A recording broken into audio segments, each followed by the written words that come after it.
Welcome to skate talks. ఈరోజు హరిరావు గారితోని కర్మ సిద్ధాంతం గురించి మాట్లాడడానికి గద్వాల్ నుంచి రాఘవేంద్ర గారు వచ్చారు. సార్ నమస్కారం. సార్ మీ గురించి కొంచెం వివరించండి.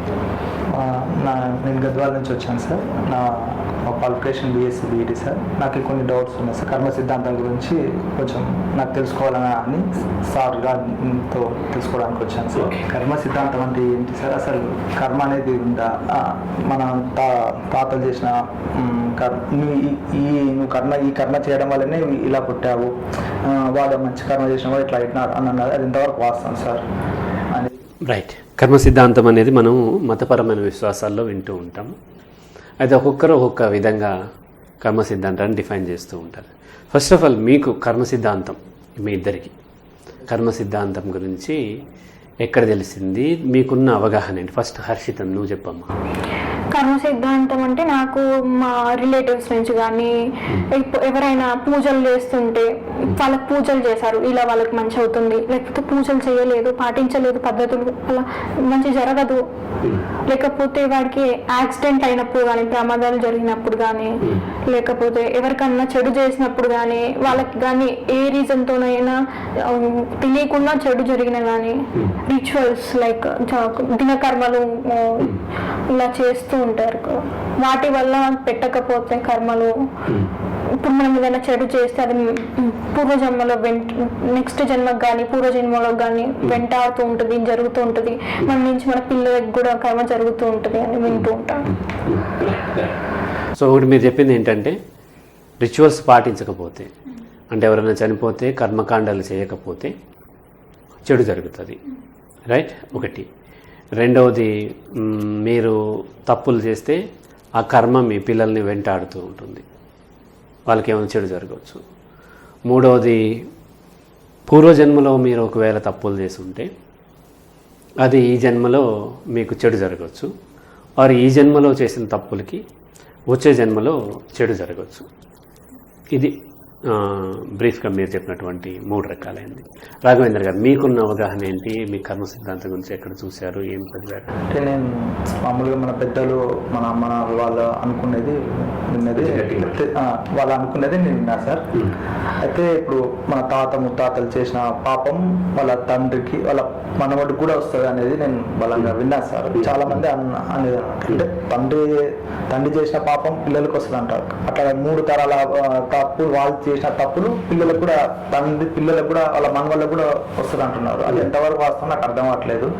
వాళ్ళు చేసిన దానికి వీళ్ళెందుకు బాధ్యత వహించాలని ఈ క్వశ్చన్ ధర్మ సందేహాల్లో యూట్యూబ్లో ఒకసారి చూశాను సార్. చూస్తే అక్కడ అతను చెప్పాడు ఖచ్చితంగా వస్తుంది, తాతలు ముత్తాతలు చేసిన పాపం కూడా మన వాళ్ళకు కూడా వస్తుంది అన్నాడు. సో అది ఎట్లా పాసిబుల్ అవుతుంది? వాళ్ళు చేసిన పాపం మేము ఎందుకు బాధ్యత వహించాలంటే అతను దానికి ఒక వివరణ కూడా ఇచ్చాడు. ఏమని ఇచ్చారంటే, మీ ముత్తాత 3 కోట్లు 10 కోట్లు ఆస్తి ఉంటది, అది మీ తండ్రి నుంచి మనవడికి వస్తుంది కదా, అది నువ్వు తీసుకోకుండా ఉంటావా అని అతని క్వశ్చన్ వేస్తున్నాడు. అంటే ఆస్తి వస్తుంది, అతని శరీరం కూడా వస్తుంది, అతని జీన్స్ ఉంటాయి కదా, అవి కూడా ఇక్కడ పాస్ అవుతున్నాయి. అటుతో పాటు కర్మ, అతను చేసిన పాపం కూడా నీకు వస్తుంది అని అన్నాడు. అనేది అతని అట్లా ఆయన వివరణ. ఆయన ఇంకా దానిలో బలంగా చెప్పిన అంటే ఆస్తి ఇవన్నీ వచ్చినాకపోయినా నువ్వు వద్దన్న పాపం వస్తుందని బలంగా వాదించిన. నువ్వు వద్దన్న పాపం వస్తుంది అనేది వాళ్ళు చేసిన పాపం ఖచ్చితంగా వస్తుంది అనే ఇంటెన్షన్ బలంగా ఇచ్చాడు. అట్లా అంటే నాకు అప్పుడు ఏమర్థమైందంటే ఇంకా మనం చేసేది ఏం లేదు అని నాకు అర్థమైంది. ఇప్పుడు మంచి చేసినా కూడా మనకు ప్రయోజనం లేనట్టనే కదా.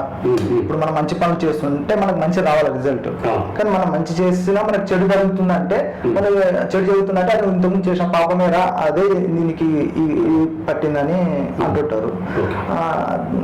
మనం దానికి బాధపడతా దేవుడు ఉండి లాభం ఏంటంటే దేవుడు కూడా కర్మ నుంచి తప్పించలేడు అనేది కూడా నేను విన్నా సార్. అది దీనికి వివరణ మీరు ఇస్తే బాగుంటది అని. ఇంకా జన్మలకు సంబంధించి అదే పూర్వజన్మ, ఇప్పుడు అమ్మాయి చెప్పింది ఏంటంటే పూర్వజన్మలో చేసినటువంటి పాపాలు ఈ జన్మలో వెంటాడతాయి. తాత ముత్తాతలు వేరు, మీ తాత చేసిన పాపము మీకు వెంటాడుతుంది. అలాగే ఇప్పుడు ఈ అమ్మాయి చెప్పిన 3 చెప్పింది. ఒకటి ఆచారాలు, రిచువల్స్ అంటే మనకు ఉన్నటువంటి మతపరమైన ఆచారాలు. ఎవరన్నా చనిపోతే కర్మకాండాలు చేస్తూ ఉంటారు, అంతే కదమ్మా. కర్మకాండాలు చేసినప్పుడు ఆ కర్మకాండాలు చేయకపోతే దాని ఫలితం చెడు తగులుతుంది. అలాగే పెద్దలకి ప్రతి సంవత్సరము వాళ్ళకి సంవత్సరికం చేసి వాళ్ళకి బియ్యాలు ఇవ్వాలి ఏదో చెప్తారు కదా. అటువంటి ఆచారాలు పాటించకపోతే పాపం తగిలి నెక్స్ట్ మీకు చెడు జరుగుతుంది ఎక్కడో ఒకటి. రెండోది, మీరు చేసిన పాపాలు మీ పిల్లలకి తగులుతాయి, అది మీరు చెప్పారు. ఇప్పుడు అదే మీరు చెప్పారు. జన్మలు కూడా ఈ జన్మలో చేసిన పాపము వచ్చే జన్మలో వెంటాడుతుంది. పూర్వజన్మలో చేసిన పాపం వలన ఈరోజు నాకు ఈ విధంగా నేను కష్టపడినా రావట్లేదు అనేది మూడు ఉన్నాయి. రైట్, ఇవి 3 ఉన్నాయి కదా. రైట్. సో హర్షిత, నమ్ముతున్నావా నువ్వు? అర్థం కాదు సార్ కొన్ని వాటికి. నమ్మడం కంటే నేను ఎక్కువ బాధపడుతూ ఉంటాను. అంటే చేతిలో ఏం లేదు ఇంకా. ఇప్పుడు ఆయన కూడా అదే చెప్పారు, ఎంత చేసినా చేతిలో ఏమీ లేదు అనేది. ఒకవేళ తాతలు చేసినది మనవలకు వచ్చినట్లయితే కదా. ఇప్పుడు 2 చెప్పాను. ఒకటి, మనం చేసింది మన పిల్లలకు వస్తుంది, మనం చేసింది వచ్చే జన్మలో కూడా ఉంటుంది. ఈ 2 చెప్పాను. అంటే నువ్వు చెప్పింది ఏది కూడా నీ సొంతది కాదు, నువ్వు ఎక్కడో విన్నది చదివింది, ఎవరో ప్రవచనకారులు ఎవరో చెప్పిన బోధించింది మీరు నేర్చుకుని చెప్పారు ఇద్దరు. మొదటిది, నేను చేసిన పాపము నా పిల్లలకు వచ్చేలాగైతే వచ్చే జన్మలో మళ్ళీ ఎలా వస్తుంది? డబుల్ అవుతుంది కదా. ఒకవేళ వచ్చే జన్మలో వస్తే మళ్ళీ నా పిల్లలకి ఎందుకు వెళ్తుంది? ఆలోచించండి. 1. 2 ఏంటి అంటే రిచువల్స్ చేయకపోతే, రిచువల్స్ కొంతమంది చేయగలుగుతారు, కొంతమంది చేయలేకపోతారు. రిచువల్స్ అనేది కొంత డబ్బుతో కూడా, డబ్బు కాకపోయినా కనీసం ఆల్టర్నేట్ మనీ ఏదైతే ఉంటుందో, టైం లేకపోతే ఇంకోటి కొంత పెట్టుబడిగా పెట్టి చేయాల్సింది. టైం దొరక్కో లేకపోతే తెలియకో డబ్బు లేకో కొంతమంది చేయరు. చేయకపోతే వాళ్ళ పాపాలు వెంటాడేటట్లయితే వేరే దేశాలలో ఉన్నటువంటి వాళ్ళు అసలు కనీసం ఏం పని చేయట్లేదు, వేరే మతస్థులు 0 కదా. వాళ్ళు అసలు ఏ రిచువల్స్ పాటించట్లేదు. మరి వాళ్ళకి పాపం వెంటాడాలి కదా. లాజిక్కి నిలబడుతుందా? నిలబడట్లేదా? నిలబడట్లేదు. సరే, దానికంటే ముందు ఏం చేద్దామంటే, ఇలా ఎందుకు చెప్పుంటారు?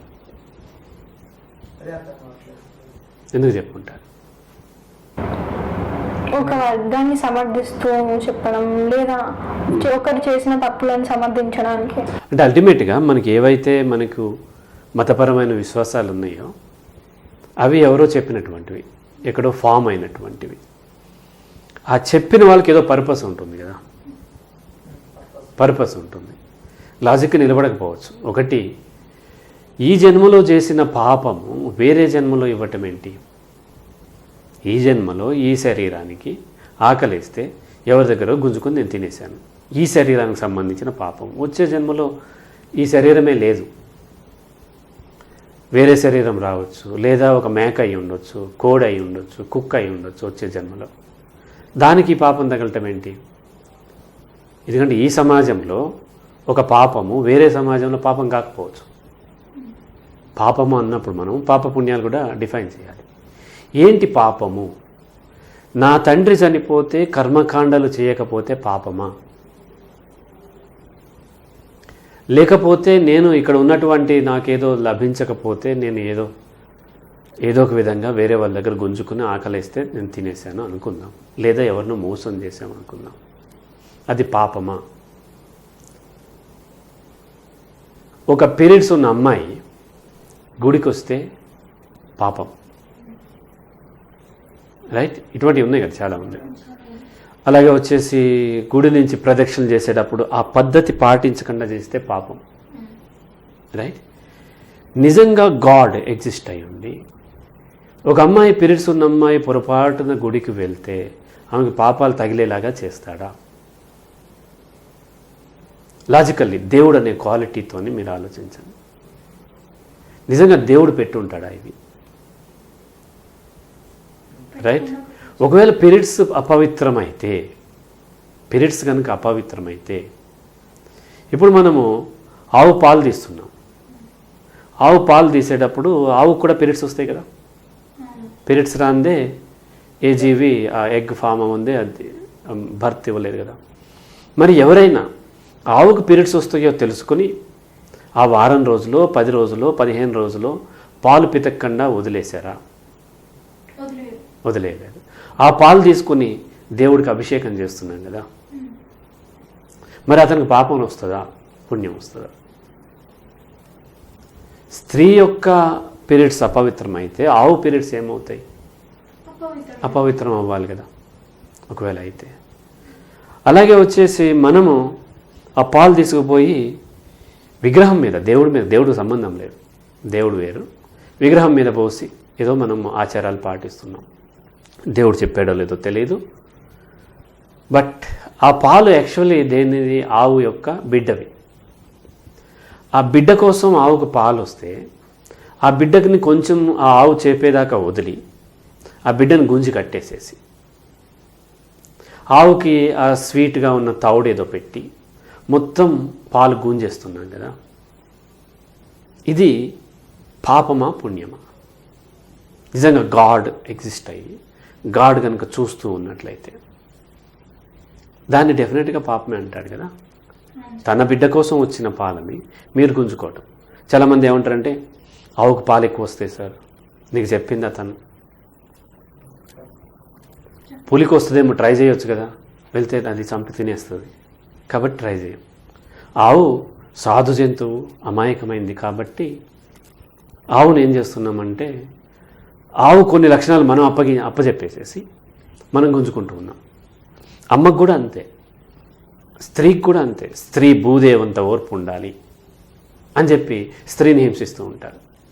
అమ్మ పిల్లల్ని ప్రేమించాలి, ఏం చేసినా ప్రేమించాలి. వీడు తాగొస్తూ ఉంటాడు, తిరుగుతూ ఉంటాడు, కొడుతూ ఉంటాడు, ఆయన తల్లి కదా, తల్లి మనసు వాడికి వండి పెడతాం. ఇవన్నీ చేయాలని మ్యానిపులేట్ చేయటం. అది ఒక మతం అని చెప్పట్లే, మతం ఏదైనా సరే మ్యానిపులేషనే ఉంటుంది, రైట్? అయితే వీటికి చెడు ఉద్దేశంతో చేశారా అంటే కొన్ని చెడు ఉద్దేశం చేసి ఉండొచ్చు, కొన్ని మంచి ఉద్దేశంతో కూడా చేసి ఉండొచ్చు. మతం అనేది చాలా పాతకాలం నాటిది కదా, తర్వాత మారుతూ వస్తుండొచ్చు, కొన్ని అప్డేట్ అవుతూ ఉంటాయి. ఇప్పుడు సతీ సహగమనం ఉంది హిందూ మతంలో, దాన్ని హిందూ మతానికి సంబంధించిన వాళ్ళే పోరాడి దాన్ని రద్దు చేసుకున్నారు. బాల్య వివాహాలు ఉన్నాయి, ఏదో కారణం చేత అప్పుడు జరిగి ఉండొచ్చు. దాన్ని ఇప్పుడు సమాజం మారుతున్న కొద్దీ హిందూ మతంలో వాళ్ళే సంస్కరించుకున్నారు కదా. అలాగే వచ్చేసి వితంతు వివాహాలు కూడా సంస్కరించుకున్నారు కదా. ఇలా అనేక రకాలైన సంస్కరణలు మతాల్లో వస్తూ ఉంటాయి. అంటే అర్థం ఏంటి? మతం అనేది అవసరమైతే సంస్కరించుకోవాలి, ఏ మతమైనా సరే సంస్కరించుకోవాలి. అయితే మతం అంటేనే మార్పును అంగీకరించినటువంటిది. మార్పును అంగీకరించకుండా ఉన్నదున్నట్టుగా పాటించాలి, నువ్వేం ప్రశ్నించవద్దని చెప్తారు. మతం నువ్వు పాటించాలంటే ఏమి ప్రశ్నించవద్దు అని చెప్తారు. అయినప్పటికీ సమాజం మారి ఏమన్నా ఇబ్బందులు ఎక్కువ అవుతున్నప్పుడు ఆటోమేటిక్గా కొన్ని సంస్కరించుకుంటూ ఉంటారు. అంటే సంస్కరించిన వాళ్ళ ఉద్దేశము సమాజానికి మంచి జరగాలి. అయితే రూల్స్ పెట్టిన వాళ్ళ ఉద్దేశం కూడా మనము దాన్ని నెగిటివ్గా చూడాల్సిన పని లేదు. అప్పటికి వాళ్ళకి ఏదో విధంగా కంట్రోల్ చేయటం కోసం పెట్టి ఉండొచ్చు. కొన్నిటిని పాపము, కొన్నిటిని పుణ్యము అని లేమెన్ ఎవరైతే ఉంటారో వాళ్ళు ఇవన్నీ చదవలేరు కదా, అన్నీ అర్థం చేసుకోలేరు కదా, వాళ్ళని ఇవి రూల్స్ పాటించు, ఇవన్నీ పాపం ఇవన్నీ పుణ్యం అని చెప్పు ఉండొచ్చు. కానీ యాక్చువల్గా ఏం చెప్పారు హిందూ మతంలో?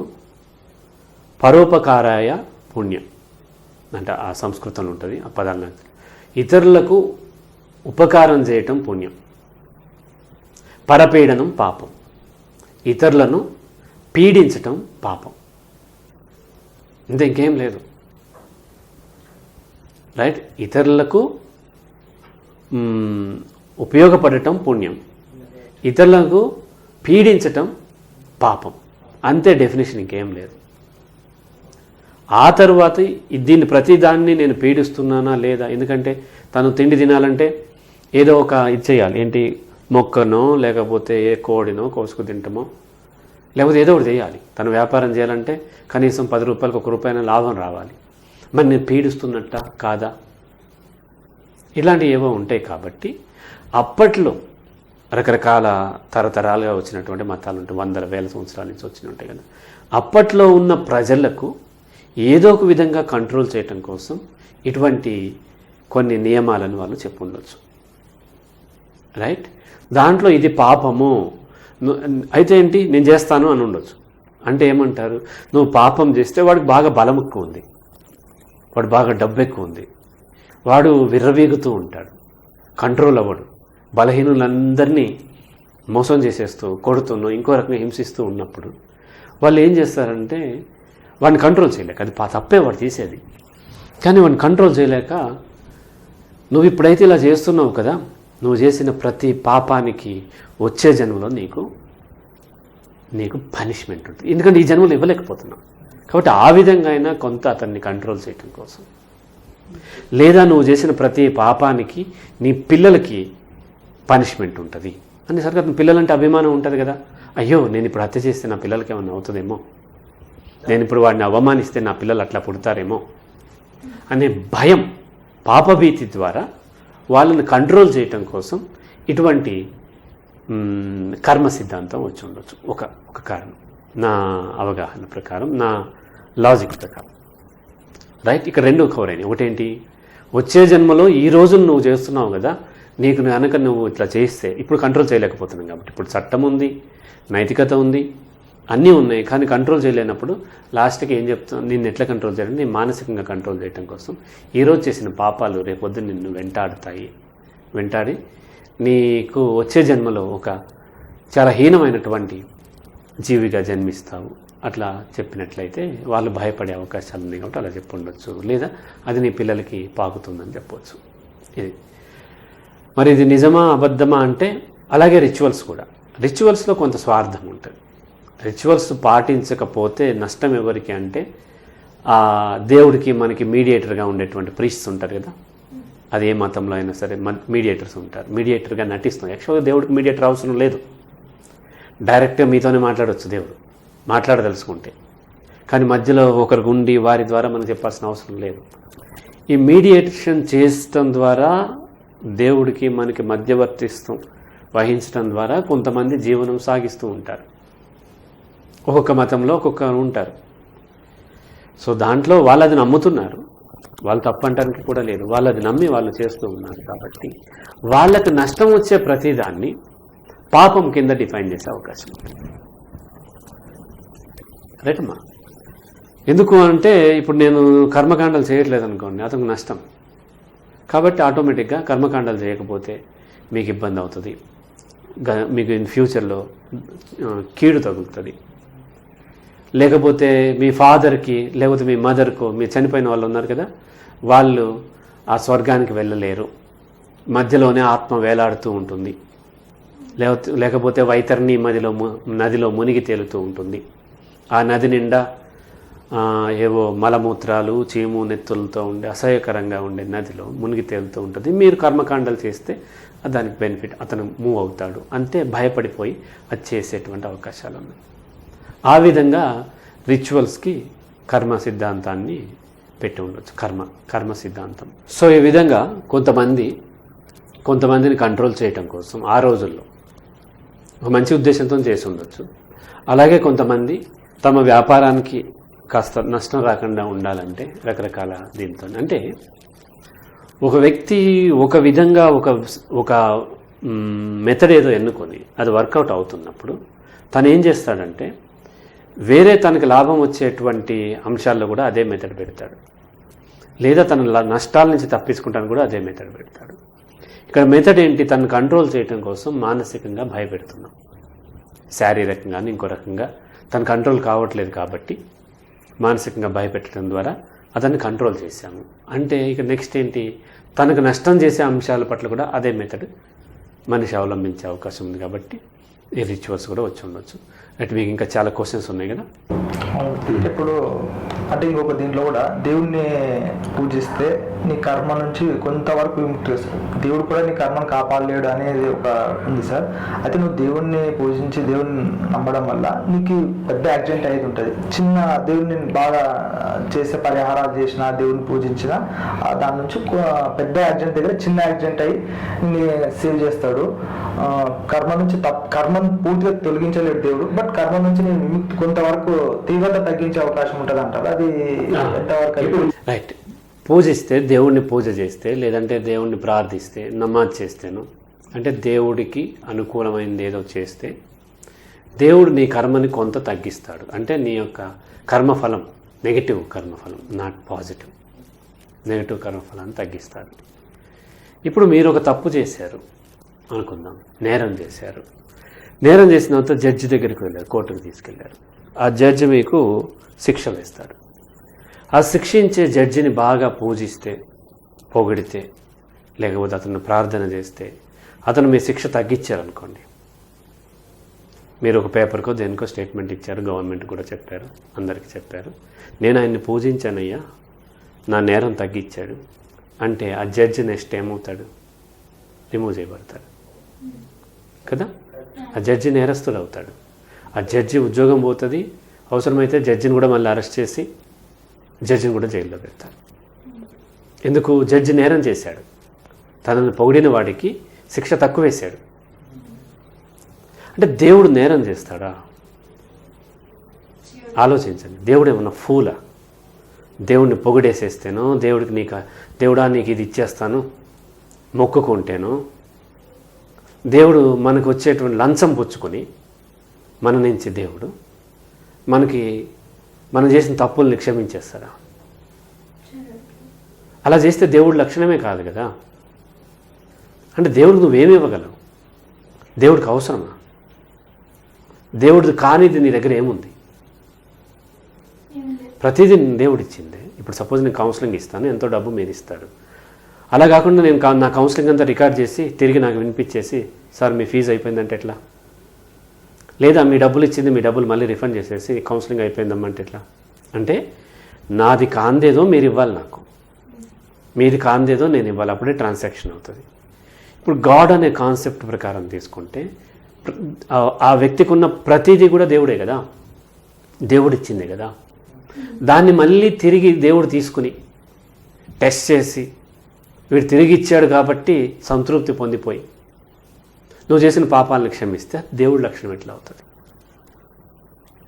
ఎట్టి పరిస్థితిలో ఒకవేళ గాడ్ ఎగ్జిస్ట్ అయి ఉన్నట్లయితే మీరు ఎన్ని పూజలు చేసినా, ఎన్ని వ్రతాలు చేసినా, ఎన్ని నమాజులు చేసినా, ఎన్ని ప్రార్థనలు చేసినా, యాగాలు చేసినా, హోమాలు చేసినా, ఏమి చేసినా దేవుడు కర్మ నుంచి, ఒకవేళ కర్మ సిద్ధాంతం ఉంటే లాజికల్లీ దాని నుంచి తప్పించడు. తప్పిస్తే అతను దేవుడే కాదు. రైట్? ఒకవేళ నేను ఎవరినో హత్య చేశాను, హత్య చేసి దేవుడిని బాగా పొగుడుతున్నాను, అప్పుడు నాకు హత్య కాకుండా నాకేదో చిన్న యాక్సిడెంట్తో కాలుతో దెబ్బ తగిలి వచ్చింది అంటే అక్కడ నష్టం మరి ఎవరు పూడ్చాలి కదా. సో కాబట్టి గాడ్ అనే కాన్సెప్ట్ ప్రకారం దేవుడికి మనం ఏదో నమ్మి పూజ చేస్తే మనకి పాపాలు తగ్గించేవాడైతే అతను దేవుడే కాదు. అండ్ ఇతర దేశాల వాళ్ళు, ఇతర మతస్థులు కనీసం ఈ దేవుణ్ణి ఏమి పూజించటం లేదు, తలచట్లేదు, తెలియట్లేదు. మరి వాళ్ళందరి పాపాలు అలా ఉంటాయా? నాస్తికులో ఇంకొకరో అసలు ఈ దేవుడి గురించే తెలియని వాళ్ళ పాపాలని అలాగే ఉంచి దేవుడి గురించి తెలిసిన వాళ్ళ యొక్క దాన్ని ఎందుకు తను శిక్షిస్తాడు? కాకపోతే ఇలా చేస్తే కొంత గిల్ట్ నుంచి బయటపడతారు అని చెప్పి కొంత అలా ఉండొచ్చు. అండ్ ఇలా చేయటంలో, రిచువల్స్ చేయటంలో మన మీడియేటర్స్ ఎవరైతే ఉంటారో, పాస్టర్లో, పూజారిలో, ముల్లాలో ఎవరైతే ఉంటారో వాళ్ళకి కొంత బిజినెస్ నడుస్తుంది. ఆలయాలు ఏవైతే ఉంటాయో, ప్రార్థనాలయాలు, గుడి, మసీదు, లేకపోతేనేమో చర్చి, లేకపోతే మరొకటి గురుద్వారాలు, ఏవైతే దేవుడికి మనిషికి అది ఏ మతంలో అయినా ఉన్న మధ్యలో ఉన్నటువంటి కేంద్రాలు ఉన్నాయి కదా, ఆ కేంద్రాలకు ఎక్కువ మంది వచ్చినప్పుడు వాళ్ళకి బిజినెస్ నడుస్తుంది. దాంట్లో కొంతమంది దాని ద్వారా అక్కడ వచ్చిన డబ్బుతో కూడా మంచి చేస్తుండొచ్చు, కాదనట్లేదు. కానీ అల్టిమేట్గా ఈ పూజలు, ప్రార్థనలు, నమాజులు, హోమాలు ఇవి చేసినంత మాత్రాన ఒకవేళ కర్మ సిద్ధాంతం ఉన్నట్లయితే ఆ కర్మని దేవుడు తీసేయడు. తీసేస్తే దేవుడు కాదు, ఆ లక్షణం దెయ్యం లక్షణం అవుతుంది, చెడు లక్షణం అవుతుంది. రైట్? కాబట్టి అది పచ్చి అబద్ధం. ఒకవేళ కర్మ సిద్ధాంతం ఉండి మీరు చేసేది మీకు పాపాలకు తగ్గట్టుగా శిక్ష పడుతుంటే ఏ పూజ చేసినా మీరు తప్పించుకోలేరు. రైట్? ఇప్పుడు నరదృష్టి అనేది ఉందా లేదంటే నరదృష్టికి నా పరాలు కూడా పలిగిపోతాయి అది అంటారు కదా, అది ఎంతవరకు వాస్తవం? అట్లాంటిది ఏమి ఉండదు. నిజంగా అలాంటి నరదృష్టి ఉంటే ఇండియన్స్ అందరూ 140 కోట్ల మంది పాకిస్తాన్ మీదో, జపాన్ మీదో, లేకపోతే ఇజ్రాయెల్ మీదో, అమెరికా మీదో దిష్టి కొడితే దెబ్బకు వాళ్ళందరూ పగిలిపోతే ఆ డబ్బంతా మనకు వచ్చేయాలి. అట్లాంటిది ఏమి ఉండదు. నరదృష్టి, గిరదృష్టి ఏమి ఉండదు. కాకపోతే మీరు బాగా సక్సెస్ అయ్యారు ఏదో విధంగా, ఫైనాన్షియల్లీయో ఇంకొక రకంగా ఉన్నప్పుడు సమాజంలో పేదవాళ్ళు, బలహీనులు, లేదంటే రకరకాల జబ్బులతో బాధపడే వాళ్ళ ముందు మీరు జల్సాలు చేసుకుంటూ తిరుగుతున్నప్పుడు వాళ్ళకి బాధ కలుగుతుంది కదా. వాళ్ళ ముందు వాళ్ళని రెచ్చగొడుతూ తిరగొద్దని చెప్తే వినరు. కాబట్టి వాళ్ళు ఏం చేశారంటే, నువ్వు ఇలా తిరిగితే నీకు దిష్టి తగులుతుంది అని చెప్పితే, అమ్మో నాకు దిష్టి తగులుద్దని వాళ్ళని రెచ్చగొట్టకుండా తన పనిలో తను ఉంటాయి. ఎందుకంటే సమాజంలో అసమానతలు ఉంటాయి. ఒకరికి జబ్బు చేసి ఉంటుంది, ఒకరు బలంగా ఉంటారు, ఒకరు ఆర్థికంగా వీక్గా ఉంటారు, ఒకరు అందంగా ఉంటారు, ఒకరు అందంగా లేకపోతారు. ఇలాంటి అసమానతలు ఉన్నప్పుడు బాధల్లో ఉన్నవారిని మరింత బాధ పెట్టొద్దు అంటే మామూలు మనుషులు, విజ్ఞత లేని వాళ్ళు వినరు. కాబట్టి ఇగో నీకు దిష్టి తగులుతుంది, నాకు దిష్టి తగిలితే నా పరాలు కూడా పగిలిపోతే నీ జీవితం నాశనం అయిపోద్ది అనేసరికి అమ్మ వద్దులే అని చెప్పి తను కొంచెం తగ్గి లో ప్రొఫైల్ మెయింటైన్ చేసే అవకాశం ఉంది. కాబట్టి ఆ కాంటెక్స్లో వాళ్ళు చెప్పి ఉండవచ్చు. ఇంకోటి, తల్లిదండ్రులు తిట్టిన తిట్లు పిల్లలకి తగులుతాయి. తల్లిదండ్రులు ఏదైనా తిట్లు తిరిగితే శాపనార్థాలు పెడతాయి, తగులుతాయి అంటారు. అది ఏ శాపనార్థాలు తగలవు. ఫస్ట్ ఆఫ్ ఆల్ శాపనార్థాలు ఇవన్నీ ఏంటంటే సేమ్ ఒకటే, భయపెట్టడానికి పెట్టినటువంటి శాపనార్థాలు తగిలేలాగా అయితే అందరూ ఈ చెడు చేసే నేరస్తులు వీళ్ళందరినీ ఎవరో ఒకరు తిట్టుకుంటారు కదా. మరి వాళ్ళందరూ నాశనం అయిపోవాలి కదా. వాళ్ళందరూ బాగానే ఉన్నారు, చక్కగా 1000 కోట్లు మోసం చేసి బ్యాంకులకి బ్యాంకులకి అప్పులు ఎగ్గొట్టి వాళ్ళు బాగానే తిరుగుతున్నారు కదా. ఆ బ్యాంకుల ద్వారా మోసపోయిన వాళ్ళు తిట్టుకుంటారు కదా. తిట్టుకుంటే మరి ఆ శాపనార్థాలు వాళ్ళకో వాళ్ళ పిల్లలకో తగలాలి కదా. ఇటువంటి ఏముండవు. ఇలా ఉంటే మనం వేరే దేశాల వాళ్ళని శాపాలు పెట్టేయచ్చు. కాకపోతే పూర్వపు రోజుల్లో రకరకాలుగా భయపెట్టడం, వాడిని ఏమనుకు, వాడు శపిస్తే అది తగులుతుంది. అలా కొంతమందికి బలహీనులు ఉంటారు కదా, అది కుల వ్యవస్థలో కానీ, లేకపోతే శారీరక బలంలో కానీ, సామాజికంగా కానీ, ఆ బలహీనుల్ని నువ్వు పీడిస్తుంటే వాడు తిరిగి శాపం పెడితే నీకు తగులుతుంది అంటే వీడు పీడించడం ఆగిపోద్ది. కాబట్టి అందుకోసం అని చెప్పి శాపనార్థాలు ఇవి పనిచేస్తాయని ఆ రోజుల్లో ఇతరులను కంట్రోల్ చేయడానికి చెప్పండవచ్చు. మరి కొంతమంది మంచి పని చేస్తుంటారు, వాళ్ళకి ఎప్పుడు చెడు జరుగుతుంటారు. కొందరు వాడు చాలా తప్పు చేస్తుంటారు, అయినా వాడు మంచి స్థాయికి ఎదుగుతుంటాడు. దానికి రీజన్ మంచి చెడులు యాక్చువల్ అయితే ఉండవు. రైట్? ఒక కాంటెక్స్ట్లో మంచి, ఇంకో కాంటెక్స్ట్లో చెడు. ఇప్పుడు ఒకరిని హత్య చేయటం నేరం, కానీ శత్రువుని చంపటం, శత్రువు సైనికుడిని చంపటం నేరం కాదు కదా అది. లేదా తీవ్రవాదిని చంపటం, తీవ్రవాదికి తన కాంటెక్స్ట్లో ఇతర దేశాల వాళ్ళని చంపటం, లేకపోతే సూసైడ్ బాంబర్గా మారి వాళ్ళని చంపటం అనేది పుణ్యం వాళ్ళకి. కాబట్టి కాంటెక్స్ట్ మారితే కంటెంట్ మారిపోతుంది. మంచి చెడు అన్నదానికంటే కూడా ఒకదానికి సరైనటువంటి ఫలితం రావట్లేదు అంటే ఎక్కడో పొరపాట్లు జరుగుతున్నాయి, అది చూసుకోవట్లేదు. మళ్ళీ పొరపాట్లు చేస్తుంటే మళ్ళీ అదే జరుగుతూ ఉంటుంది. తెలుసో తెలియకో కొన్ని పొరపాట్లు జరుగుతూ ఉంటాయి. దానికి మనం కర్మ సిద్ధాంతం అనుకునో, లేకపోతే దాని పూజలు చేస్తేనో, దానికి భయపెడితే ఏం చేస్తారంటే వాళ్ళు ఏం చేస్తారు, వెళ్ళిపోయి ఆ రాళ్ళు కొనుక్కోవటము, లేదా పూజలు చేయించుకోవటము, తాయెత్తులు కట్టించుకోవటము, ఆ బిజినెస్ నడుస్తుంది. ఆ బిజినెస్ నడుస్తుంది కాబట్టి వాళ్ళు దాన్ని ప్రమోట్ చేస్తూ ఉంటారు. నీ టైం బాగాలేదు, ఈ కొన్ని రోజులు చేయొద్దు, తర్వాతకి చేస్తే నీ టైం వచ్చినప్పుడు పని అవుతుంది. అది ఎట్లా? టైం బాగోకపోవటం అనేది ఏమీ ఉండదు. టైం బాగోకపోవటం ఉండదు. ఇప్పుడు ఎవరైనా ఒక కూలి అతనికి ఈరోజు టైం బాగాలేదు, కూలికి వెళ్ళొద్దు అంటే ఆగడు. రేపు బాగుంది, మంచి ముహూర్తం, నువ్వు వెళ్ళు డబల్ కూలి వస్తుందంటే నమ్మడు అతను. ఎందుకు నమ్మలేదు? అతనికి దురాశ లేదు. తను కష్టపడతాడు, కష్టపడినంత వరకు తనకు వస్తే డబ్బులు వస్తే చాలు అనుకుంటున్నాను. కానీ రియల్ ఎస్టేట్ వ్యాపారులు, సినిమాలు తీసేవాళ్ళు, స్పెక్యులేషన్ బిజినెస్ చేసేవాళ్ళు, ఇది మన షేర్స్లో వాటిల్లో డబ్బులు పెట్టేవాళ్ళకి ఏంటంటే ఆల్ ఆఫ్ సడన్ పెరుగుతూ ఉంటాయి, ఆల్ ఆఫ్ సడన్ తగ్గిపోతూ ఉంటాయి. దానికి వేరే కారణాలు ఉన్నాయి, మన చేతిలో లేకుండా మారుతూ ఉంటాయి. కాబట్టి ఇటువంటి వాళ్ళని ఏం చేస్తారంటే ఇటువంటి నమ్మకాలతో వాళ్ళు కట్టేయచ్చు ఈజీగా, ఎందుకంటే వాళ్ళు లొంగిపోతారు తొందరగా. ఎప్పుడో అనుకోకుండా ఎక్కువ లాభం వచ్చేసింది, ఇతని చేతిలో లేదు. అతనేదో పూజ చేయటం వల్ల పుణ్యం చేయటం వల్ల వచ్చింది అంటే దెన్ అతనికి ఎందుకు వచ్చిందో అర్థం కాక అందుకు వచ్చిందేమో అని నమ్మి సేమ్ అటువంటి పూజ కూడా నేను చేస్తే నాకు వస్తుందేమో అని అతను ట్రై చేస్తూ ఉంటే ఈ మధ్యలో మీడియేటర్స్ వాళ్ళకి లాభం వచ్చేలాగా చేస్తూ ఉంటారు. రైట్ అమ్మా? సో నీకేమన్నా క్వశ్చన్స్ ఉన్నాయా? ఉన్నాయి సార్. లైక్ చేతబడులు ఎక్కువ చేస్తుంటారు, అంటే వాళ్ళలో వీళ్ళు చెడు, వీళ్ళ మీద చేతబడులు చేస్తూ ఉంటే కొందరిని అయితే చేతబడులు చేస్తూ లైవ్గా తగులు పెట్టడం, కుట్టడం. రైట్.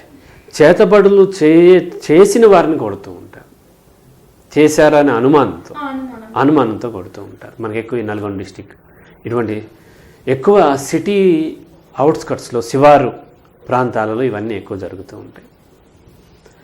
చేతబడులు ఏమి ఉండవు, చేతబడులు, బాణామతి ఇలా రకరకాల ఏమైనా ఉన్నాయి. మన జేవీవి రమేష్ గారు ఇందులో ఒక ప్రోగ్రాం ఇచ్చారు, బాను ఇంటర్వ్యూ చేసింది, రేణుక కూడా చేసింది.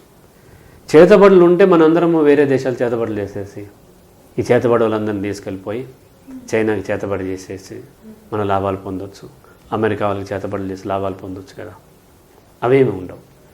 కానీ ఏం చేస్తారంటే చేతబడు చేశారు అని పుకారు లేవదీస్తే అక్కడేదో దుష్టశక్తి ఉంది, చేతబడులు జరుగుతున్నాయి, దెయ్యం వచ్చిందో ఇంకోటి వచ్చిందో గాలి సోకిందని పుకారు లేవదీస్తే ఆ సిటీ శివారులో ఉన్న వాళ్ళు భయంతో ఊర్లు ఖాళీ చేసి వెళ్ళిపోతే ఆ ఊర్ల దగ్గర ఫ్యాక్టరీలు కట్టడము లేకపోతే గనులు తవ్వటము ఏదో చేయటానికి ఇప్పుడు మోడర్న్ సొసైటీలో కూడా అటువంటి నమ్మకాలని వాళ్ళు పెంపొందిస్తూ వాళ్ళు అక్కడ పుకార్లు లేపి ఎవరి మీద అయితే కోపం ఉందో వాళ్ళని చట్టపరంగా శిక్షించలేనప్పుడు అదిగో చేతబడి చేశారని పుకారు లేపితే అందరు కలిసి వెళ్ళిపోయి మూడు విశ్వాసం తెలియ వాళ్ళు కొట్టి చంపేయటం, పళ్ళు పీకేయటం, నాలుకలు కత్తిరించడం, తగలబెట్టడం ఇటువంటివి చేస్తారు. కాబట్టి ఊర్లలో అటువంటి దుర్మార్గమైనటువంటి ప్రాక్టీసెస్ ఉన్నాయి తప్ప చేతబడులు, బాణామతులు ఇటువంటివి అసలు ఏమీ ఉండవు. రైట్? బ్రహ్మ ముందే రాత రాసి పంపిస్తారు అంటారు. మరి ఒకవేళ మనం అలా రాత రాస్తే ఎందుకు తప్పు చేయమని రాస్తారు? దేవుడు ఆజ్ఞ లేనిదే నువ్వేమీ చేయలేవు, నీ కర్మను నువ్వు తప్పించుకోలేవు. మరి నేను చేసిన పాపాలన్నీ దేవుడే కదా నాతో చేపించింది, మళ్ళీ నేను తప్పించుకోలేకపోవటం ఏంటి? దానికి మళ్ళీ నేను పూజ చేయటమో లేకపోతే ప్రార్థన చేయటమో నమాజ్ చేయటమే ఉంటుంది. కాబట్టి అవి ఆ తరంలో అప్పట్లో ఆ రోజుల్లో అప్పుడే ఉన్నటువంటి ప్రజలను చెడు మార్గం నుంచి మంచి మార్గంగా పెట్టడానికి అవన్నీ పెట్టుండొచ్చు. వాటిని ఇప్పటికీ యాజ్ ఇట్ ఈస్గా నమ్మటం వలన నష్టమే తప్ప ఏమీ ఉండదు. ఇప్పుడు అంటే నేను యూట్యూబ్లో చూసిన సార్, మన సంప్రదాయాలు, పాత తరం సంప్రదాయాలు మంచి పద్ధతి మంచి కోసం పెట్టారు, అవి ఫాలో అవుతలేదు ఇప్పటి వాళ్ళు అని ఉంది కదా. పాత తరం వాళ్ళు సతీ సహగమనం ఉంది, పాత తరంలో బాల్య వివాహాలు ఉన్నాయి, పాత తరంలో వితంతు వివాహాలని నిషేధించారు. అవన్నీ మంచి కోసమేనా? అంటే అప్పటికి మంచి కోసం కావచ్చు, ఆ రోజుల్లో మంచి కోసం కావచ్చు, తరం మారుతుంది కదా. మీకు ఎవరైతే చెప్పారో పాత తరంలో అన్నీ మంచి ఉన్నాయి అనేది, వాళ్ళు అంతకంటే పాత తరంలోనే వీళ్ళు పాటించట్లే. అవునా? మీకు ఎవరు చెప్తారు? సహజంగా మీ ఊర్లో ఉన్నటువంటి తండ్రి వయసు వాళ్ళు, తాత వయసు వాళ్ళు, ముత్తాత వయసు వాళ్ళు చెప్తారు. వాళ్ళు అంతకంటే ముందు రాజుల తరంలోనో లేకపోతే మనకు చెప్పినట్టుగా రకరకాల యుగాల్లోనూ చేసినటువంటి ఏమి రిచువల్స్ ఫాలో అవ్వట్లేదు. వాళ్ళు ఫాలో కాకుండా వాళ్ళు ఫాలో అయినంత మేరే మీరు కూడా ఫాలో అవ్వాలంటారు. అక్కడ సమస్య వస్తుంది. ప్రతి తరము మారుతూ ఉన్నప్పుడు ఆటోమేటిక్గా అక్కడ ఉన్నటువంటి లాజిక్ని బట్టి దాన్ని మార్చుకోవాల్సిన అవసరం ఉంటుంది. ప్రతీది మంచి, పాతదంతా మంచి, కొత్తదంతా చెడు అనేది కాదు. అలాగే కొత్తదంతా మంచి, పాతదంతా చెడు అనేది కూడా పొరపాటు. రైట్? పాత దాంట్లోనూ చెడు ఉంటుంది అండ్ కొత్త దాంట్లోనూ చెడు ఉండొచ్చు. పాత దాంట్లోనూ మంచి ఉండొచ్చు, కొత్త దాంట్లోనూ మంచి ఉండొచ్చు. ఎక్కడ ఏది ఆ కాంటెక్స్ట్కి సూటబుల్గా మంచి ఉందో దాన్ని మాత్రమే మనం తీసుకుంటాం తప్ప, తీసుకోవాలి తప్ప పాతదంతా మంచి అంటే పాతే బోల్డని యుద్ధాలు చేసుకుని కొన్ని లక్షల మంది ఒకరినొకరు చంపేసుకున్నారు. ఇప్పుడు కూడా మనం అట్లా చంపుకుందామా? అలా లేదు కదా. ఆ కుల వివక్ష ఉండేది పాత తరంలో. ఇప్పుడు కూడా అది పాటిద్దామా? పాత తరంలో ఆడపిల్లల్ని చదువు నిషేధించారు, ఇప్పుడు కూడా పాటిద్దామా? అలాగే శూద్రుల్ని చదువు నుంచి నిషేధించారు. ఎవరైతే మీకు చెప్పారో నిజంగా అవి పాటిస్తే వాళ్ళు చదువు కూడా అనర్హులు. కానీ వాళ్ళు చదువుకున్నప్పుడు, వాళ్ళు దాన్ని తెంచుకుని చదువుకున్నప్పుడు మీరు మరింత ఏదో తెంచుకొని ముందుకు వెళ్ళాల్సిన అవసరం ఉంటుంది. దాంట్లో తప్పేం లేదు. మ్యారేజ్ గురించి అడుగుతారు కదా సార్. ఇప్పుడు ఎవరిని చేసుకోవాలనే దాంట్లో కొన్ని దాంట్లో కొన్ని విలువలు ఉంటాయి కదా సార్, అవి ఎంతవరకు కరెక్ట్? అంటే ఏ విలువలు? వరుసలా లేకపోతే వరుసలు? ఆ సమాజంలో ఒక్కొక్క వరుస ఉంటుంది, రైట్? ఇప్పుడు ఆంధ్రాలో అక్క కూతురిని పెళ్లి చేసుకుంటారు, సొంత అక్క కూతురిని కూడా పెళ్లి చేసుకుంటారు. తెలంగాణలో కొన్ని గ్రామాల్లో అక్క కూతురిని చేసుకోవటం అనేది చాలా పాపం. మరి సమాజం మారితే మరి ఇవి మారిపోయినాయి కదా. అలాగే హిందూ మతంలో ఒక విధమైన వరుస ఉంటే ఇస్లాంలో ఇంకో విధమైన వరుస ఉంటుంది, సిక్కు మతంలో ఇంకో విధమైన వరుస ఉంటుంది. సో ఆయా సమాజంలో ఉన్న వరుసలను బట్టి, అంటే అవి అబ్జల్యూట్ కాదు, ఏవైతే విశ్వాసాలు ఉన్నాయో ప్రాక్టీసెస్ ఉన్నాయో అబ్జల్యూట్ కాదు. కానీ అప్పుడున్న సమాజంలో నమ్ముతున్నారు కాబట్టి దానికి అనుగుణంగా వెళ్ళటం అనేది ఉత్తమం. లేదు ఎప్పుడైనా దానివల్ల చాలా నష్టం జరుగుతుంది అనుకున్నప్పుడు దాన్ని బ్రేక్ చేసుకుంటాం. ఇప్పుడు వితంత వివాహం అనేది నేరం, వితంత వివాహం అనేది పాపం, ప్రాక్టీస్ కాదు. కానీ దానివల్ల జీవితాలు నాశనం అవుతున్నాయి కాబట్టి మనం మార్చుకున్నాం కదా అదే మతంలో. అలాగే వరుసలను కూడా ఒక వరుస తప్పు అనుకుంటే ఆ వరుసని ఏదో కాంటెక్స్లో చాలా ఇబ్బంది అవుతున్నప్పుడు దాన్ని కూడా బ్రేక్ చేసుకునేటువంటి స్వేచ్ఛ ఉంటుంది. మనం ఎప్పుడు చూడాల్సిన చట్టాన్ని మొదట చూడాలి. దాని అర్థము సమాజంలో ఉన్న ప్రాక్టీసెస్ని వ్యతిరేకించమని కాదు, రైట్? చట్ట వ్యతిరేకంగా ఎప్పుడు చేయకూడదు. ప్రాక్టీసెస్ని, దాంట్లో ఉన్నటువంటి ఉద్దేశం ఏంటో తెలుసుకొని దానికి అనుగుణంగా సమాజానికి వ్యతిరేకంగా వెళ్ళకుండా, అలాగని వాటిని మూఢంగా పాటించకుండా అవసరాన్ని బట్టి దాన్ని వ్యతిరేకిస్తూ మార్చుకోవాలి. సమాజంలో ఉన్న కల్చర్ అంతా ఏంటంటే పాతకాలం నాటి చట్టమే. పాత రోజుల్లో ఆ ప్రాక్టీసెస్ ఉన్నాయి. అది ఇప్పుడు మనకి చట్టపరంగా దాన్ని బ్రేక్ చేస్తూ చట్టాలు తయారు చేస్తారు. అవసరాన్ని బట్టి కల్చర్లో ఉన్నటువంటి ఆ మూఢ విశ్వాసాన్ని మనం బ్రేక్ చేసుకోవాల్సిన అవసరం ఉంది. మరి ఇట్లాంటప్పుడు మనం కొందరు బ్రేక్ చేస్తే వాళ్ళని వెళ్ళిపోయడం దాని ఊళ్ళలో చూస్తూ ఉంటాం. అలాంటప్పుడు ఏం చేయాలి ఒకవేళ? అంటే అందుకని నేను చెప్పింది ఏంటంటే, చట్టం వేరు, కల్చర్ అంటే సంస్కృతి వేరు, ప్రకృతి వేరు, నేచర్ వేరు. ప్రకృతి తన డిజైన్ ప్రకారమే పనిచేస్తుంటుంది, రైట్? చట్టం అనేది ఆ దేశపు యొక్క రాజ్యాంగానికి అనుగుణంగా ఉంటుంది. సంస్కృతి అనేది ఆ దేశ ప్రజల పూర్వపు ఆచారాలకు అనుగుణంగా ఉంటుంది. మూడింటి యొక్క ఆరిజిన్ వేరు, రైట్? ఇప్పుడు చట్ట వ్యతిరేకమైన ప్రతీదీ కూడా ప్రకృతి వ్యతిరేకం అవ్వాల్సిన పని లేదు, రైట్? చట్టపరమైన ప్రతీది కూడా ప్రకృతి పరం కూడా అవ్వాల్సిన అవసరం లేదు. ఉదాహరణకు స్మోకింగ్ చేస్తున్నాము, స్మోకింగ్ చేయొచ్చు చట్ట ప్రకారం, కాబట్టి ప్రకృతికి అది అనుగుణమా? కాదు. స్మోక్ చేస్తే ఆటోమేటిక్గా లంగ్స్ పాడవుతాయి. నాకు చట్టము అనుమతి ఇచ్చిందంటే ప్రకృతి చట్టాన్ని లెక్క చేయదు. సంస్కృతి స్మోక్ చేయటాన్ని ఇవాళ రేపు పెద్దగా తప్పుగా చూడట్లేదు, స్టిల్ ప్రకృతి మాత్రం శిక్షిస్తుంది. దాన్ని పాపం అనకపోవచ్చు, దాన్ని నేరం అనకపోవచ్చు, ప్రకృతి మాత్రం శిక్షిస్తుంది. ఎందుకు?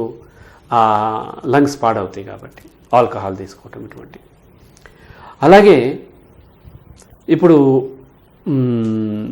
చట్టపరం అయినటువంటిది కల్చర్ యాక్సెప్ట్ చేయాలని లేదు. ఇప్పుడు కొన్ని వరుసల్లో పెళ్ళిళ్ళని కల్చర్ యాక్సెప్ట్ చేయదు.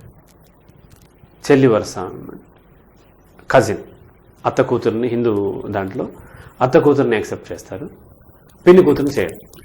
చట్టానికి వ్యతిరేకత లేదు, నేచర్కి వ్యతిరేకత లేదు, రైట్? చట్టపరమైన ప్రతిదీ కల్చర్ అవ్వాల్సిన అవసరం లేదు, రైట్?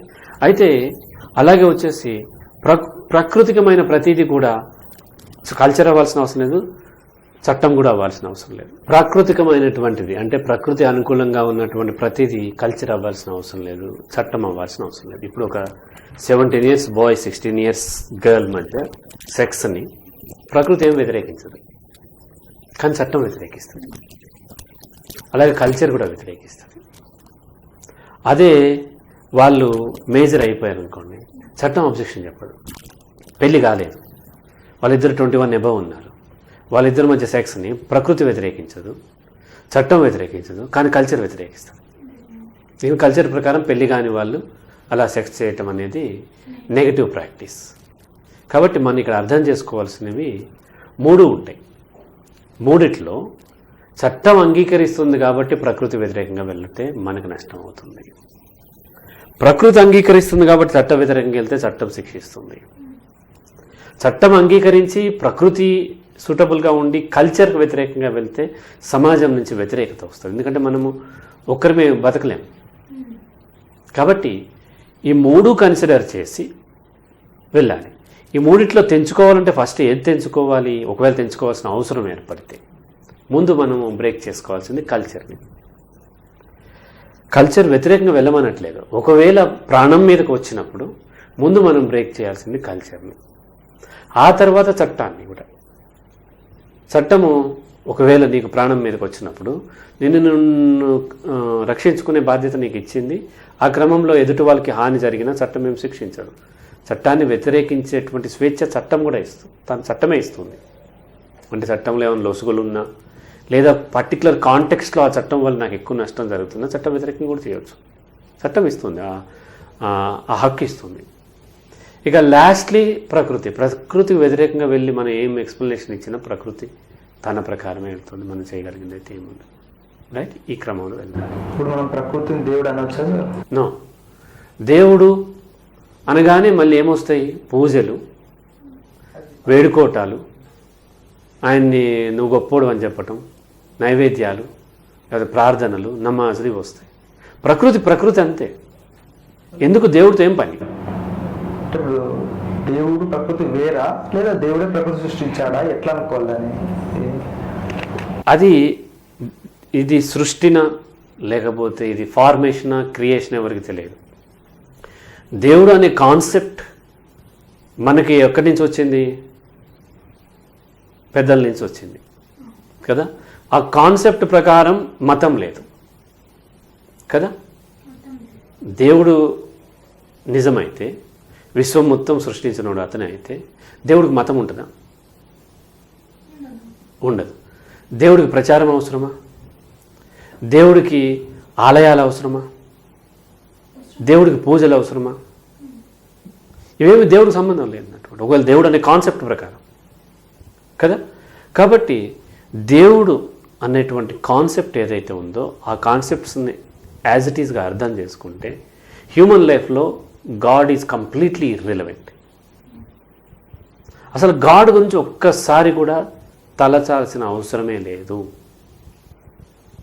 ఏ మతమైనా తీసుకోండి, ఒకవేళ మతాలను తీసుకుందాం. మతంలో అనేక మ్యానిపులేషన్ ఉండి మధ్యలో చెప్పు. మతం యొక్క సారాంశం ఏముంటుంది? రోజు పూజ చెయ్యి, రోజు ప్రార్థన చెయ్యి, దశంభాగం ఇవ్వు, ఇవి కాదు కదా. అల్టిమేట్లీ ఇతరులకు హాని కల్పించకుండా నీ బ్రతుకు నువ్వు బ్రతకమనే ఏ మతమైనా అల్టిమేట్ చెప్తుంది. అది కాదు ఇతరులకు హాని కల్పించి దేవుడికి పూజ చేస్తే మంచి జరుగుద్దని నిజంగా ఏదైనా మతం చెప్తుందా? మతం చెప్పదు, ఏ మతం చెప్పదు. రైట్. కానీ మతం పేరు మీద జరిగే మ్యానిపులేషన్స్లు ఇవన్నీ చెప్తూ ఉంటారు. సో దేవుడు అనేటువంటి కాన్సెప్ట్తో పనే లేదు. నీ బ్రతుకు నువ్వు బ్రతుకు, నీ పని నువ్వు పని చెయ్యి, నీ చుట్టూ ఉన్న వాళ్ళకి వీలైనంత వరకు హాని కలిగించకుండా నీ బ్రతుకు. అందుకంటే గొప్పది ఏ మతం చెప్తుంది? అందుకని గొప్ప పూజ ఏముంటుంది, గొప్ప వ్రతం ఏముంటుంది, గొప్ప ప్రార్థన ఏముంటుంది? సో ఏ తప్పు చేయట్లేదు, ఎవరికి వీలైనంత వరకు హాని చేయట్లేదు. ఇంకా గాడ్తో ఏం పని? గాడు ఉన్నా లేకపోయినా గాడితో పని లేదు. భయాలు మీరు సృష్టించుకున్నది.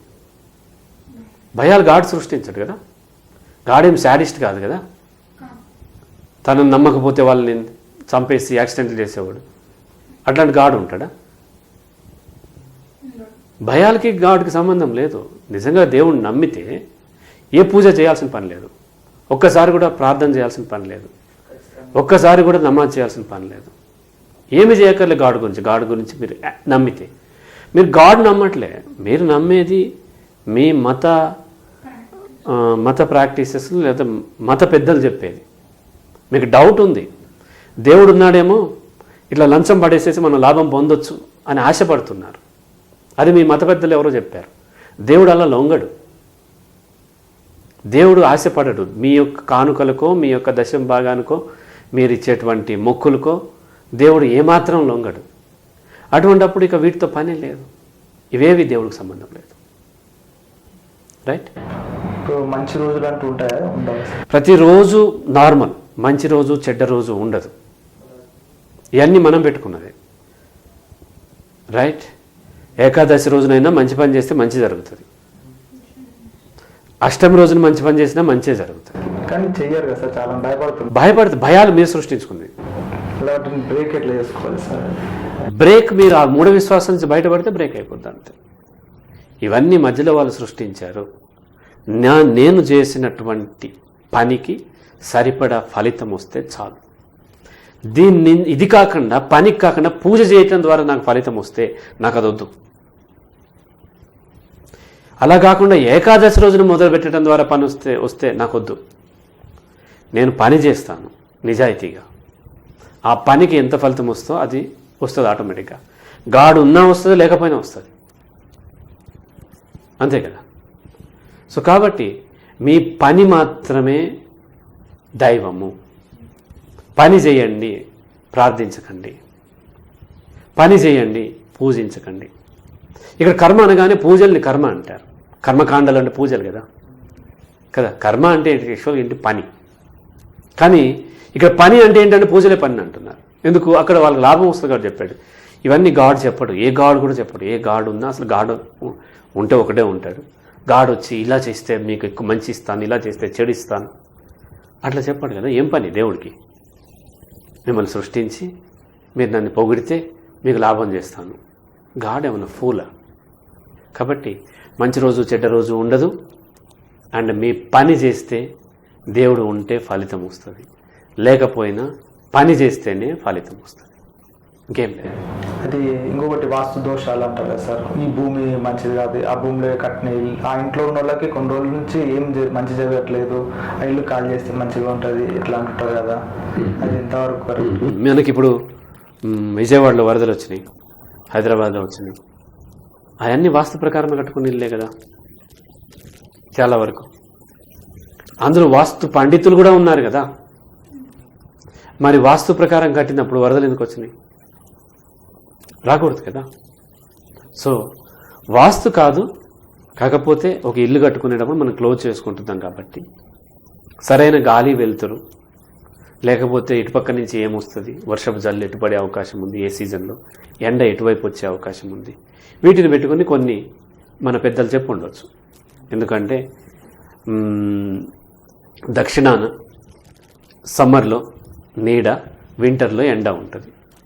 ఉత్తరాన మనం ఉత్తరార్ధగోళంలో ఉన్నాం కాబట్టి ఉత్తరాన వింటర్లో నీడగా ఉండి సమ్మర్లో ఎండ వస్తుంది.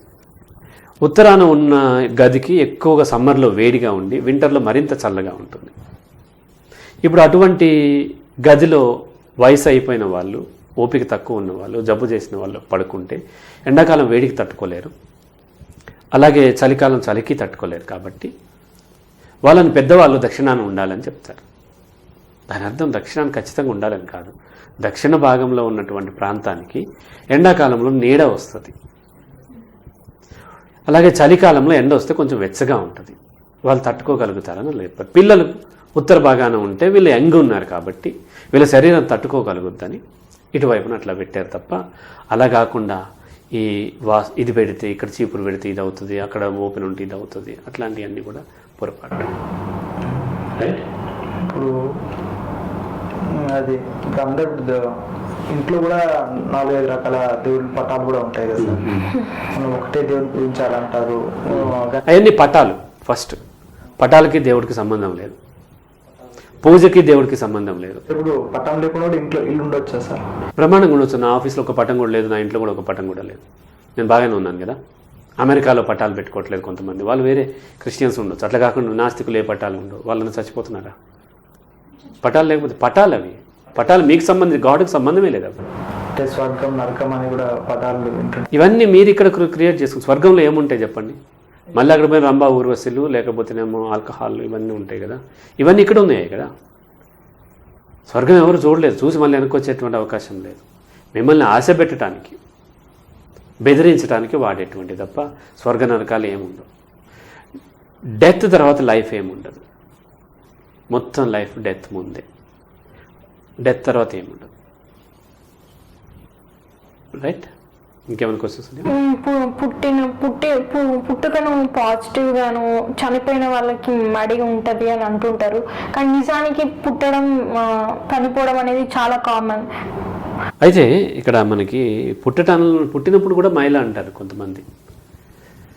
అంటే మైల అనేది అప్పుడు కాంటెక్స్ట్లో మరణించినటువంటి శవం ఉంటుంది, ఆ శవాన్ని ముట్టుకుని ఏమో చేసినప్పుడు ఏమైనా బ్యాక్టీరియా వైరస్లు వస్తాయని అప్పుడేమో చెప్పి ఉండొచ్చు. అంతేకాని ఇన్ని రోజులు ఎక్కడో ఆ ఇంటి పేరు వాళ్ళందరూ మైండ్లో పాటించాలి, ఇట్లాంటి అన్నీ కూడా పెడుతూ ఉంటారు. అలా కాకుండా ఆ చుట్టుపక్కల ఉన్న వాళ్ళు, ఆ చనిపోయిన వాళ్ళు ఉన్నప్పుడు, వాళ్ళు దుఃఖంలో ఉన్నప్పుడు, ఆ పీరియడ్లో ఇంకొకరు ఏదో పెద్ద మంచి పార్టీ చేసుకుంటుంటే ఆ దుఃఖం పెరుగుతుంది. కాబట్టి మీరు ఇప్పుడు సూతకంలో ఉన్నారు, ఇప్పుడు మీరు శుభకార్యాలు చేయకూడదని చెప్పి ఉండొచ్చు. ఇప్పుడు మీరు బాధతో మీరు ఎగ్జామ్ ఫెయిల్ అయ్యి వెళ్తుంటే, పాస్ అయ్యి వచ్చినప్పుడు పెద్ద డీజే పెట్టుకుని డ్యాన్స్ చేస్తుంటే మీకు బాధ పెరుగుతుందా తగ్గుద్దా? పెరుగుతుంది కదా. అలాగే మీరు ఎవరినో కోల్పోయి ఉన్నప్పుడు మీ పక్కింటి వాళ్ళు మంచి పాటలు పెట్టుకుని డీజేలు పెట్టుకుని ఎగురుతుంటే మీ బాధ పెరుగుతుంది కదా. కాబట్టి వాళ్ళు బాధలో ఉన్నారు, వాళ్ళని రెచ్చగొట్టొద్దు అని చెప్పడం కోసం ఎవరైనా చనిపోయినప్పుడు ఇట్లాంటివి చేయకూడదని ఏవో ఆ రోజుల్లో చెప్పి ఉండొచ్చు. దాన్ని అబ్సల్యూట్గా నమ్మొద్దు. బాధపడే వాళ్ళకి కొంత సపోర్ట్ ఇవ్వండి, కానీ మైల ఉంటుంది, కీడు వస్తుంది, ఇటువంటి అప్పుడు అట్లా చెప్పి బెదిరించి చెప్పి ఉండొచ్చు. ఇప్పుడు ఒక పిల్లగాడు పుడితే వీడు పెద్ద అయినాక శాస్త్రవేత్త అవుతాడు, గొప్పోడు అవుతాడు అని చెప్తారు కదా సార్, అది ఎట్లా? అది కొందరు అయిన సందర్భాలు కూడా కనబడతాయి. అయిన తర్వాత అట్లా చెప్పింది గుర్తొస్తుంది. అయిన తర్వాత ఎప్పుడు ఏదో ఒకటి చెప్తారు, జనరలైజ్డ్ స్టేట్మెంట్స్ చెప్పినప్పుడు. జ్యోతిష్యం జనరలైజ్డ్ స్టేట్మెంట్స్ అవి. నీకు ఏం చెప్తారు జ్యోతిష్యం? నువ్వు ఎంత కష్టపడినా నీకు తగిన ఫలితం రావట్లేదు. మీ జీవితంలో రాలే కదా, నీ జీవితంలో కూడా అయింది కదా. కష్టపడినా తగిన ఫలితం రాలే. అబ్బాయి జీవితంలోనైంది, నా జీవితంలోనైంది. అమ్మో జ్యోతిష్యం అందరికీ అదే ఉంటుంది. ఎన్నో నిద్రలేని రాత్రులు గడిపావు. మీరు గడిపారు కదా, నువ్వు గడిపావు కదా, నేను గడిపాను, అబ్బాయి గడిపాడు. బంగారం ముట్టుకున్నా మట్టి అయిపోతుంది. ఇది అందరికీ ఉంటుంది. ఎక్కడో ఒకటి స్పెసిఫిక్గా చెప్తారు. జరిగిందనుకోండి, దాన్ని నమ్ముతాము, 10 మందికి చెప్తాము. జరగలేదనుకోండి, పట్టించుకోము. అంతే కదా. ప్రాబబిలిటీస్ ఉంటాయి. ఆడపిల్ల మగపిల్లోడా, ఇది లెక్కలేసి నీకు ఆడపిల్ల పుడుతుంది అనుకుంటా. మగపిల్లోడు పుట్టాడు అనుకోండి, పట్టించుకోదు ఇక అంతే. ఆడపిల్లే పుట్టింది అనుకోండి, ఆమె 100 మందికి చెప్తుంది, ఆయన ముందే చెప్పారు ఆడపిల్లని, ఆ శాస్త్రం కరెక్ట్ అని చెప్తుంది. ఇక్కడ మనిషి యొక్క సైకాలజీలో ఉన్నటువంటి ఇబ్బంది వలన ఏదన్నా ఒక విషయం చెప్పినట్టుగా జరిగితే దానికి ప్రచారం ఎక్కువ ఉంటుంది, జరగకపోతే ప్రచారం ఉండదు, ఫెయిల్యూర్కి ప్రచారం ఉండదు. అంతే తప్ప ఫ్యూచర్ అనేది స్క్రిప్టెడ్ కాదు. ఎవరు చెప్పలేరు. వాళ్ళ భవిష్యత్తు వాళ్ళకి చెప్పేవాళ్ళు కూడా భవిష్యత్తు, వాళ్ళ భవిష్యత్తు వాళ్ళకి తెలియదు, ఎవరికి తెలియదు. ఎందుకంటే అది రాసి లేదు, రాసినట్టు జరగదు, సినిమాల్లో జరిగినట్టు జరగదు. ఏం జరిగిందో అది చెప్తారు అంతే. ఫస్ట్ ఎవరు నమ్మట్లేదు, ఆశ ఉంది. రైట్? పోతులూరు వీరబ్రహ్మేంద్ర స్వామి చెప్పింది జరుగుద్ది అనుకుంటే ఇన్ని పాపాలు ఎందుకు చేస్తారు? ఎవరు చేయరు కదా. ఎవరు జ్యోతిష్యం నమ్మటం లేదు, ఆశ ఉంది, ఆశను జ్యోతిష్యులు సొమ్ము చేసుకుంటారు. ఎవరు దేవుణ్ణి నమ్మటం లేదు, ఆశ ఉంది. దేవుణ్ణి నమ్మితే ఇవన్నీ ఎందుకు చేస్తారు? ఇన్ని కదా.